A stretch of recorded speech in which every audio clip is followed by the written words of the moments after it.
Same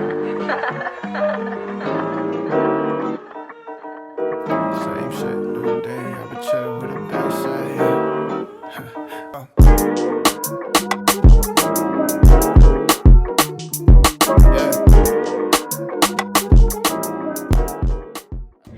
Hi guys, welcome to Vana's Corner, where we talk about fitness, wellness, and lifestyle. Today, we're talking about weight loss, specifically where to start. This will be the first episode of a new series I'm going to call Weight Loss 101. With all the information out there, it's become so hard to figure out just how to start your weight loss journey. So today, I'm going to simplify it for you. Before we start, don't forget to hit that subscribe button. The first step to your weight loss journey is going to be finding your why. Why do you want to lose weight? What are your goals? These are going to be the questions that you need to answer before you start doing anything. For some people, weight loss needs to be a temporary thing. I need to lose this amount of weight before this date. I need to lose this amount of weight so that my weight no longer affects my body or my heart or anything like that.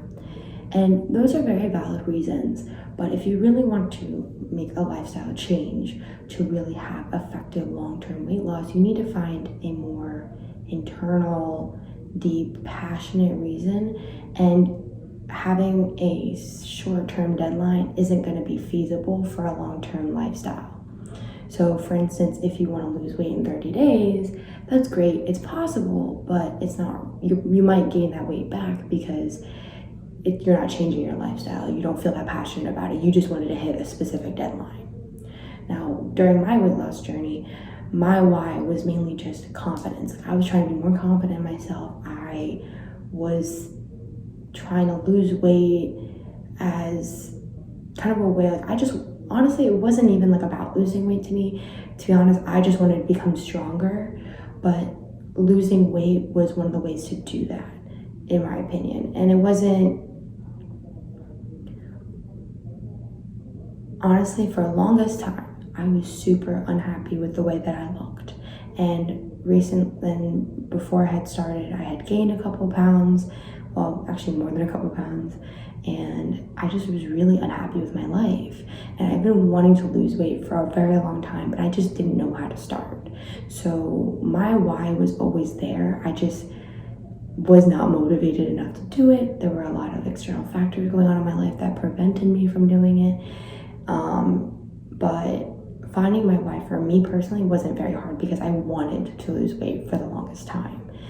And, once I committed to it, and I think once I realized that it wasn't just going to be a short-term goal, it was going to be a long-term thing, that is when I started really changing my habits and really.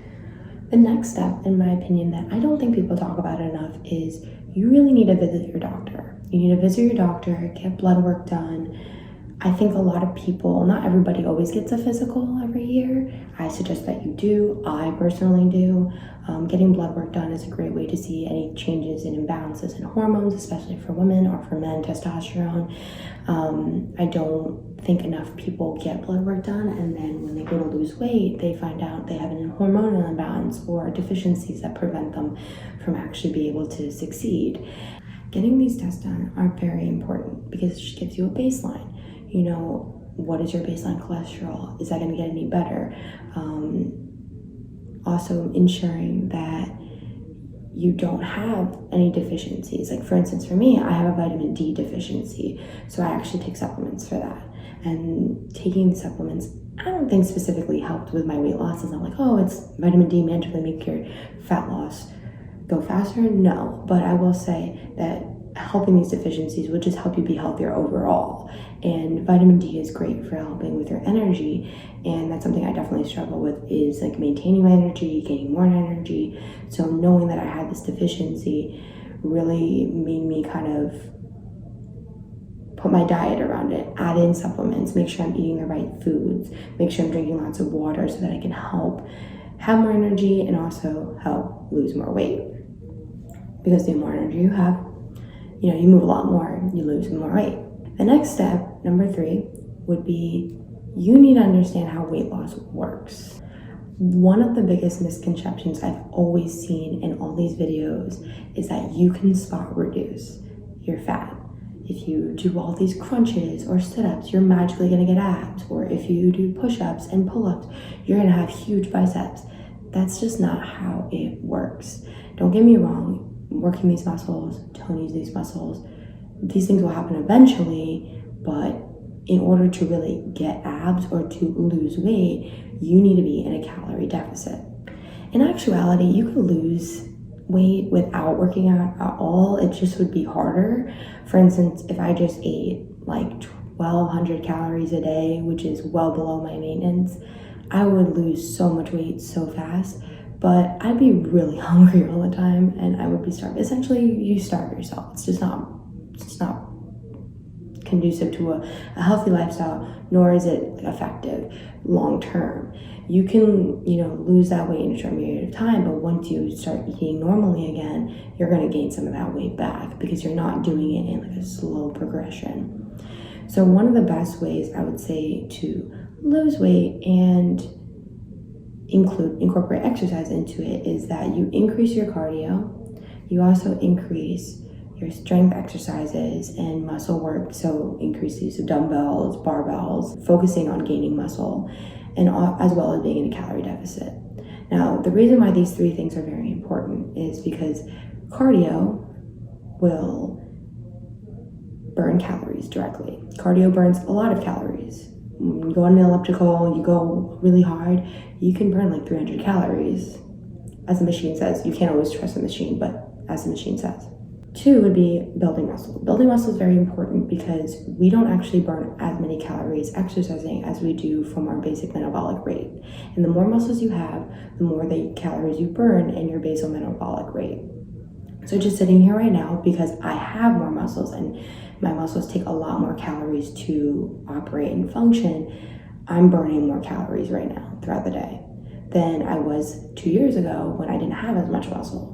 My body didn't have to work as hard to maintain these muscles, to feed these muscles, to heal these muscles from all those deadlifts I do now. So how do we go into a calorie deficit? Well, I'm not going to go into it too much today because I'm going to make a video in this series in the future. But for example, if a person's maintenance calories, the amount of calories it takes to maintain their weight is 2,000, being in a calorie deficit would mean instead of eating 2,000 calories a day, you'd be eating 1,500 a day. By reducing the amount of calories that you eat a day, you're burning off about a pound a week because it takes about 3,500 calories a week of eating to gain a pound of fat. So you're actually burning that much in a week, but you're also slowly but surely burning off fat over time because you are not eating more calories than you're burning. One of the best things that you can do for yourself when it comes to losing weight is falling in love with moving your body. Many people don't like to exercise. It's not always fun if you have to go to the gym and you're sitting there on a treadmill. It's not like, OMG, I love to run. But what you need to do is find a way that you enjoy moving your body. For me, it was joining CrossFit and getting into weightlifting and Metcons and all these, and the high intensity interval training. That I've got into so much more than I thought I would. I never thought I would find it interesting or fun. But I fell in love with the challenge, the race, the beating your own time. That was fun to me. Some people also find dance classes fun, or pole dancing, or Pilates. Like, you need to find what works for you, what you like to do, because your weight loss journey is only going to be as effective if it's customized to you. If you're saying, I'm going to run every day, and you don't like running, don't do it. You're not going to do it. You're not going to be motivated at all to run. You're not going to want to run. Every time you do it, you're going to be crying and inside, that like wanting to die. If that's how you feel, just don't do it. Also, it's important to do something fun, because as someone who works 40 hours a week, the last thing I want to do is trudge myself over to the gym and have to think about what I'm doing and being bored and trying to sitting there lifting weights. I find that boring. So for me personally, after an 8-hour day of work, I love to just go and like lift weights and expel all this energy and have fun with my friends at the gym and just freaking pumped. That is fun to me. If you have a long work day and then you go to the gym and you're tired and you're not finding it fun to do your own workouts, you need to join a class. You need to find some other way to get into moving your body.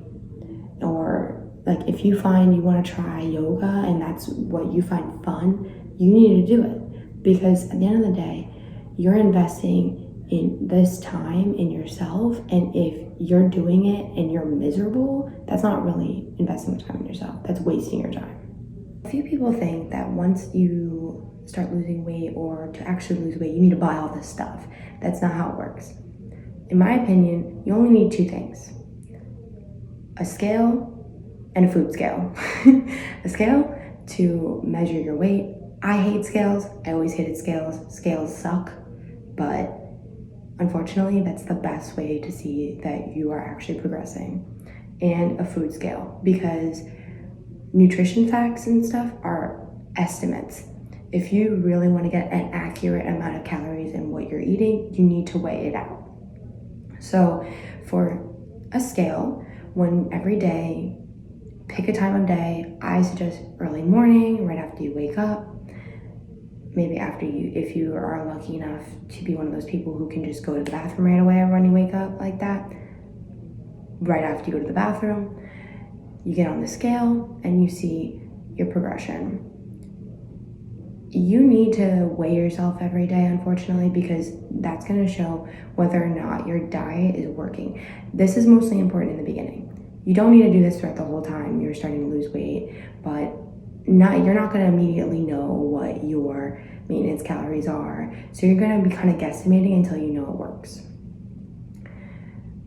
For a scale, I'm again going to make a longer video about this, but you can't always trust what the scale says, but it's an important tool, especially in the beginning. You have to trust it in the beginning.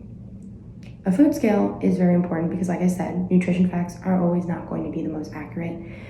Sometimes they say 50 grams is 100 calories, and then they'll say that's about 15 crackers. Like, you don't know what I don't know.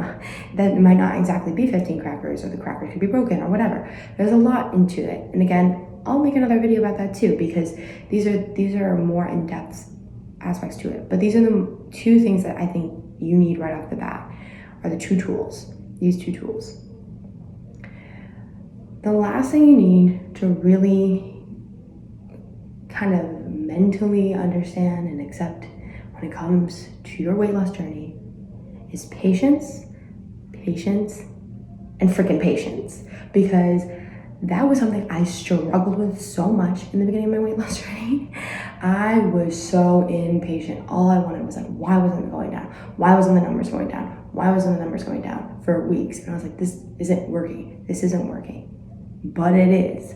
But what I noticed about weight loss that happens to me and my other friends who I've helped lose weight and other people that I know who've lost weight is it doesn't always happen linear. It will never happen linear. Your body doesn't operate like that. It's not a machine. It's not going to magically just start like losing weight. Your body works based on what's happening in the environment, the weather, what you're doing, how you're feeling, how stressed you are. There's a lot going on there. So you might have a bad week and you might plateau for a little bit. That's just how it is, and that's okay. Patience. For real change, you want to start slow. If you want a drastic weight loss, that's fine, and losing like a lot of weight in 30 days, you can do that. But the way to do it the most effectively, the way to do it the most long term, is to do it slowly but surely. Start with a small deficit. Maybe build up if you think you can do it. But you need to understand that to really make sure it works, it's going to take time to really see if things work. It's similar with skincare. It's similar with so many other things. Growing plants, I would say. Patience to really see if the steps that you're taking are working. You just need to take your time and just watch yourself become the person you want it to be. Because true change, true growth is going to take time. So thank you so much for watching my video on weight loss, where to start. So this, like I said, this is the first episode of my new series, Weight Loss 101. Subscribe for more videos like this. So I'm definitely gonna make a video about calorie deficits, explaining more about food scales and regular scales, and talking to you more about this topic. Comment below if you have any questions about fitness, wellness, low calorie snack ideas, any of that stuff. This is just the first episode. We have a long way to go. See you guys next time. Bye.